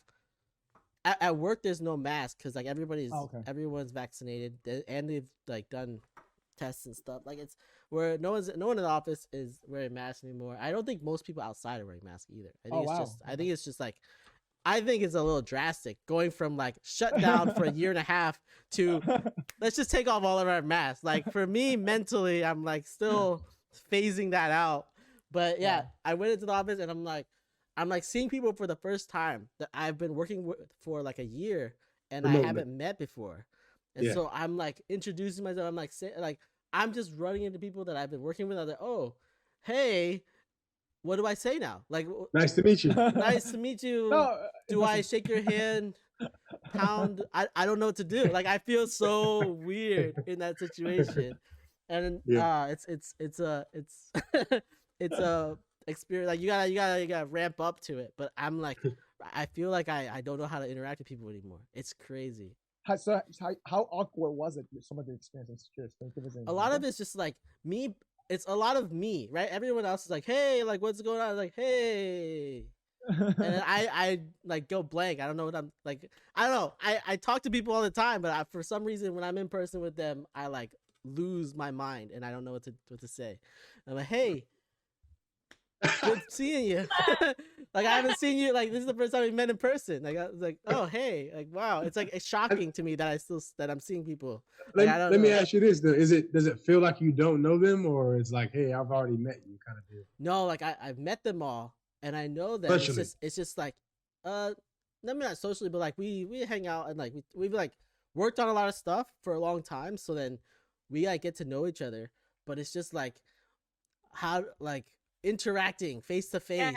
It's like that awkward transition from like being on a square to like all the in person and everything like that entails. You know, like all the little nuances. Like where do you stand? Like where what do I do with my hands? Like it's yeah.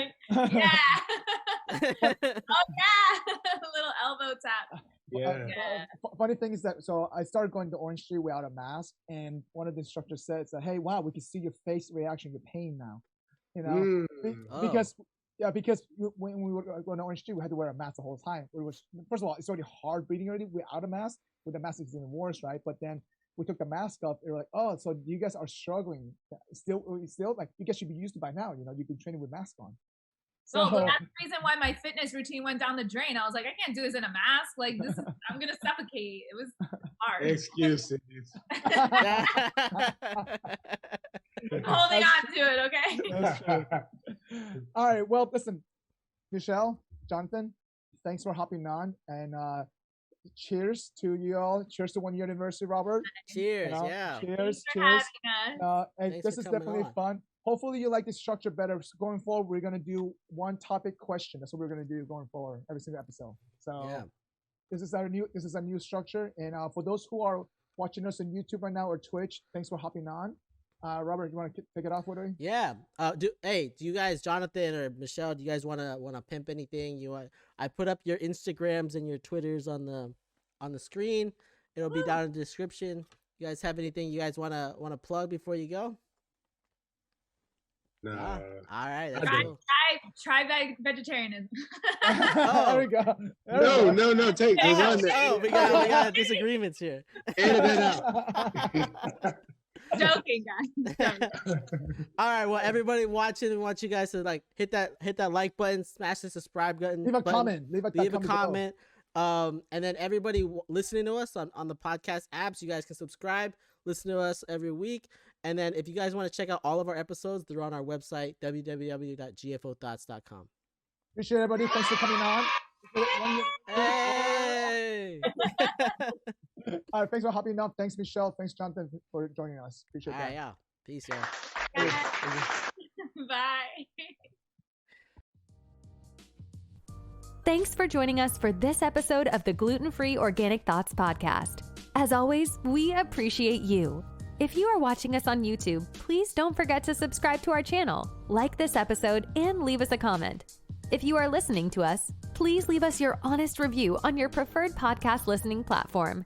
And as always, you can find us on social media at Facebook, Instagram, and Twitter at GFOThoughts. Drop a comment and give us some feedback. We would love to hear from you. Until next time, see you then.